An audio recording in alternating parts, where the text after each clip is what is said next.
Hi friends, and welcome to Gardening Suburbia. My name is Amanda and I am a Zone 6 suburban homesteader. I am on my journey towards that big dream of having land, having cows, having chickens. I'm just not there yet. So I'm going to be sharing my top homesteading reads for this season. So typically during the winter is the season that I will be doing a majority of my reading, just because during growing season, I'm busy being outside in my garden, as well as in my kitchen preserving. But recently there has been talk about how people are able to use AI. If you haven't heard, AI is ChatGPT. I believe there's a couple other resources that you can use artificial intelligence. Basically the computer, you can put in a simple question or a prompt for the computer to then spit back whatever you ask of it. So people have been using this, which, I mean, it can be helpful. It's sparking this debate of whether or not, well, it's stealing other people's intellectual property. So basically ChatGPT or AI is basically like a really smart Google. So it's pulling all this information off of the internet. So whatever's on the internet, it can pull from. The problem with this is that people are using this to create books. Basically, you can prompt it and have it write you an entire book, and it has no citations, it has no link back to the original creator. It's creating content that isn't really valuable. It's not good content. It's not, doesn't make sense quite. So I did a little more research and I went on to Amazon's website, because this is where a majority of this issue is coming from. People are having AI write them books and then they're self-publishing on Amazon, which is wonderful for those small writers that maybe can't get a publishing house to get them published. It's available to those people who, wrote the book. They send it to Amazon. Amazon basically allows those people to then do a digital copy, so like a Kindle or whatnot, and those people don't have to worry about having the book printed, having it shipped. They just put it out there and let people purchase it, and that's great when it's good content. The problem lies is that people are taking AI, they're making these books and perhaps not even reading them themselves, and then publishing them online for people to buy. People unknowingly then purchase those books and maybe are confused because it isn't great information. So Jess from Roots and Refuge wanted to do a collab where basically hive mind, as she said, put all of these resources into one space of good content, good books that are reliable. So there have been quite a few other YouTubers on here that have put out their list of books that they would recommend, that are good books, that have good, reliable information. And so today I wanted to share my homestead books that I love. I have some that are loved beyond compare. I have a few that I am still dabbling in because they are cookbooks. I have not done every single recipe in some of these books, but I wanted to share these books with you guys. And then I also want you guys to, down below, please share books that you guys have yourself read, used, loved, that you find to be reliable, so that other individuals like you, like me, can find good, reliable information. So for starting off this, I am going to actually start with a suggestion that Jess had put out there. So thank you, Jess. Basically, she had mentioned if you find a recipe, if you find a blog post, print it out, put it in a book binder. Recently, I have done this. So I don't have very much in here, but I do have a couple blog posts as well as just like informational cards that I've gotten while purchasing items offline. So I have some dahlia tuber information. I have a whole bunch of my own handwritten notes, as well as pamphlets that I've received from purchasing garlic. And then also, Ball has a beautiful website for canning recipes, which perfect. So I have printed out quite a few of their canning recipes from online for recipes that I have used, some that I am planning on using very soon. But I highly recommend Ball Canning website. I will link that down below. I know these aren't quite books, but this is like going to be my go-to. I have so many notebooks full of information that I've either heard, found, used, and I write that down just because I want to have it in a place where it's I can easily find it, basically. So this is, again, one of those times where I write down all of that information into a place and I have it bookmarked because I know I'll need it. And honestly, like I wrote this not with the intention of you all seeing it, but for my own personal use. So I highly recommend taking notes for anything that you find useful, just so that you have it in your little memory bank. I also have a ginormous notes section on my phone. So for my recommended books, I'm gonna go ahead and actually section these into like little categories. So my first section is my gardening section for food, for kind of just like the basics. The first book that I ever purchased on gardening was Jess Sowards, The First Time Gardener Growing Vegetables. She puts this in very plain English. It makes it very easy to understand. It's like she's talking to a peer rather than talking over your head like a professor or a teacher you might have had. I definitely have had some of those. But it is the perfect starter book for someone who's looking to get into gardening. She kind of lays it out in such a way that it gets you really prepared for whether you're seed starting, you're transplanting, just buying some transplants that you purchase from Home Depot, and really just understanding how these plants grow. She also gives a lot of really good, reliable information on organic pest control, as well as like kind of the simpler things like a watering schedule and knowing when things are ready to harvest. It's like the perfect first time gardener book, which, I mean, aptly named. So the next book is actually by Justin Rhodes. It's The Rooted Life. It is a really good overview of kind of the same concepts as Jess.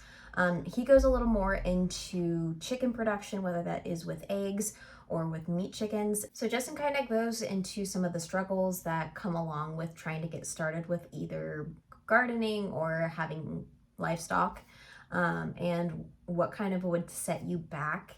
And then he kind of puts you into this perspective of trying to do what you can with what you have. So he had stated, I think it was the 1% rule, and that was just basically doing a little bit every day to accomplish more of that greater goal. Because after, 100, 200 days, you've done this little bit every single day, but every time you do that, you're adding on and stacking on and stacking on until you have like this big accomplishment at the end of this time. He also goes into permaculture, which I'm not going to really get into too much, but it's basically putting things that you want to really like take care of right in front of you. So he tries to get you to make sure that your garden's in a place that you're not going to forget about it. Put it in a space right outside your door where you're going to walk by it. You're going to see it. You're going to see, oh, that basil needs harvested, or, oh, my tomatoes are coming on, or, oh, that really needs water. He really encourages you to start small.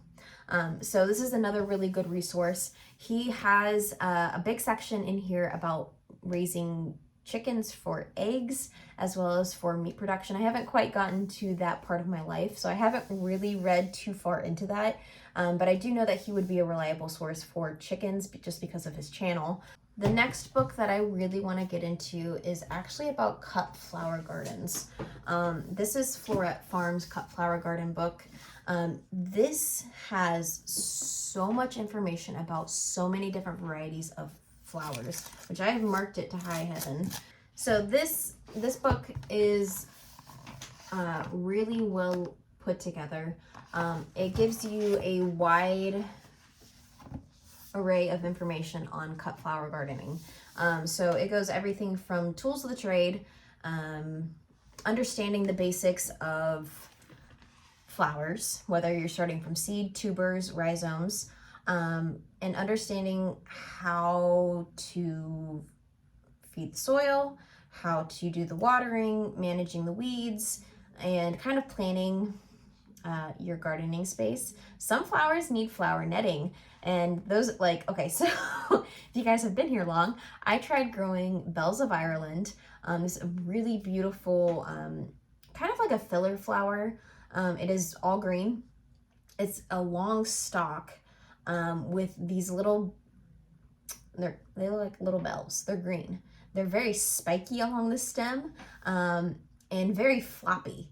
So a flower netting is basically like a grid of net that you put a couple inches, maybe it's like a foot, to even like another layer at 3 feet to kind of support your plants when there's wind, because bells of Ireland are very floppy. I used a chopstick to keep mine up this season just because I had one single plant that decided to make it.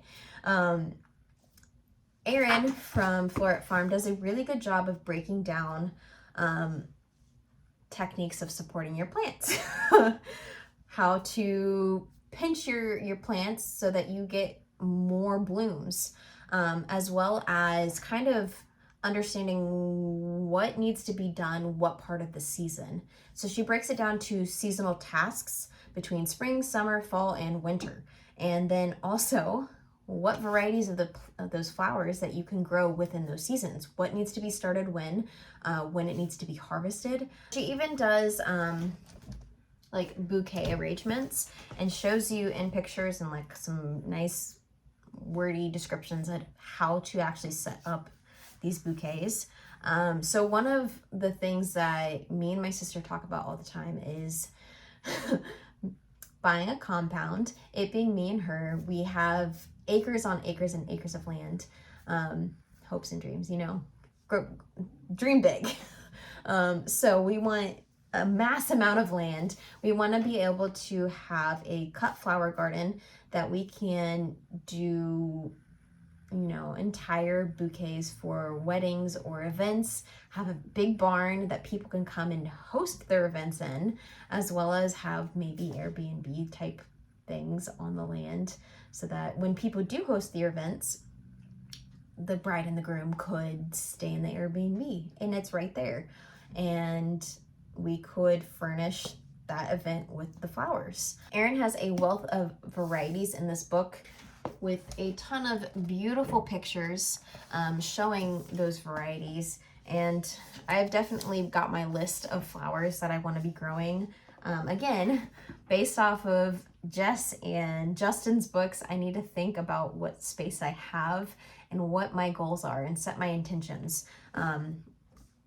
But there's no harm in thinking of the future and dreaming. The next book that I have is going towards my cooking books. So I have this book here, which I have rambled through quite a number of times, but it's more of like an informational understanding of how spices work together. So one goal of mine, and it does not have a time limit, learning how to cook with my intuition. So being a home gardener, I have a lot of raw ingredients, and I want to find new and exciting ways to use those ingredients. So spices are one of those fun things that you can kind of play around with and get a lot of different combinations. So this book is awesome. It was written by Dr. Stuart. Farrimond is a cancer survivor. He was a trained medical doctor who had to kind of put that to the side because of his diagnosis, and he decided to fall into writing books that have a sciencey background, which I just love. So he goes into a ton of spices. There's so many spices in this book, and kind of their background story, the flavors that they have, how to blend them with other flavors, other spices, the spices that sit in the back of your cabinets and accumulate dust, the ones that you maybe purchased for that one recipe and haven't touched since. So it really goes into depth, and also includes a bunch of ways that you can utilize these spices so they're not gathering dust. Some of these spices are not ones that I could actually grow in my own garden, but outsource from the grocery store. But he breaks it up into the different continents and different countries, and then even gives some spice blends using those, as well as a couple different recipes. So this is a beautiful book that'll help you utilize spices that you haven't used before, or maybe haven't used in years. This is something that I will lean more on towards, well, I'll lean on this for probably my life. An example from his book is cumin. He goes into how the plant, this is probably my favorite part. So cumin, he gives the plant, shows where the seeds come from, what the spice comes from, which is the seeds, and basically how it is used. So cumin is typically used in powder form, so you can use mortar and pestle to grind down those seeds once harvested from the garden, which I'm hoping next season I can actually get a harvest of cumin. Last season mine all died, but I'm gonna try again. It's all about trying again. He goes into the spices history, and then also how to blend it with other herbs, other spices, and gives a lot of different foods that it pairs really well with, and how to actually release the flavor of that spice, in this case cumin. But it's super in depth. Honestly, it's a beautiful book. So I highly recommend The Science of Spice. I think he just recently came out with The Science of Gardening. I can't vouch for that book in particular, but I am intrigued. I think it came out of March this year. So The Science of Spice, it's a good one. The next book that I have here is The Complete Guide to Making Cheese, Butter, and Yogurt at Home, which this is going to come super in handy once I actually do have dairy cows, or maybe goats. I don't know what I'll start with.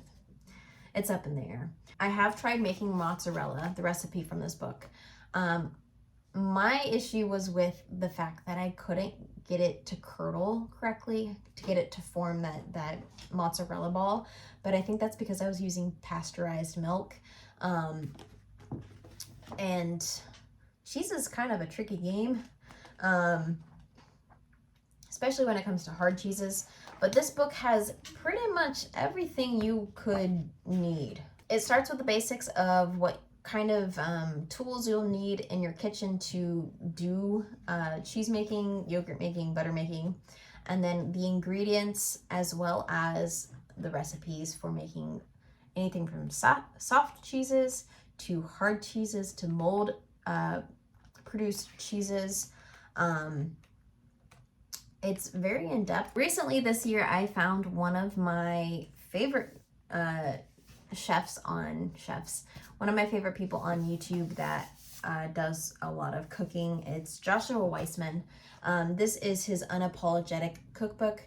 I think he just recently came out with another book called Texture Over Taste, and it's a New York Times bestseller. I have made a few things from his cookbook so far, including some rolls, which were phenomenal. They were just yeast rolls, but he includes a lot of staples such as broths, sauces, condiments, some breads. I think he even gives a recipe for sourdough, But this has a lot of really fantastic recipes, and they're just super tasty. The rolls that I had were super delicious. I will post a picture of them up here. They were phenomenal. So last but not least, this is my go-to canning book. I have used and abused this book wholeheartedly. If you're just getting into canning, I highly recommend finding a good, reliable canning book. One that you can put on your shelf, you can mark up, you can write in the margins. I have the all-new Ball Book of Canning and Preserving. I think this is one of those popular canning books because I see everyone has it. But I have recipes inside of it. I have a piece of, something from the garden as a bookmark for honey pear jam. I have marked all of the recipes that I've been wanting to make, as well as, let me see. I like to, when I make a recipe, jot down anything that I maybe changed. So like if it had a super spicy spice in it that I didn't want, I'll mark down what I did differently. I definitely make sure that you're following canning guidelines when you're first getting started. Understand what the rules are, and then just be smart at your own discretion. Make choices, know what you're doing. So as you can see, I have marking here for Sloppy Joe sauce. And I like to date it just because I think it's a little fun to be able to go back and see what I did perhaps on that day. But again, find yourself a really good, reliable canning cookbook, or find recipes on Ball Canning online. Highly recommend finding yourself a good canning cookbook, preserving cookbook, whether that is on pressure canning, water bath canning, dehydration, or freeze drying, any of those preserving methods. Finding a good book on that, and then making it so that you're actually putting back or preserving the harvest if you have excess, so that it's not going to waste. It's one thing that I've really been trying hard this past season, is making sure that all of the food that I am growing, I am getting full use out of it. So if you guys have any books that you highly recommend, that you have found to be such good resources of knowledge, please let me know down below. I'd love to see what books you guys are using in any aspect of homesteading. Thank you guys so much for joining me. Jess, thank you for creating this playlist for other individuals to find such good information. I think it was a brilliant idea. Thank you guys so much, and I'll see you next time.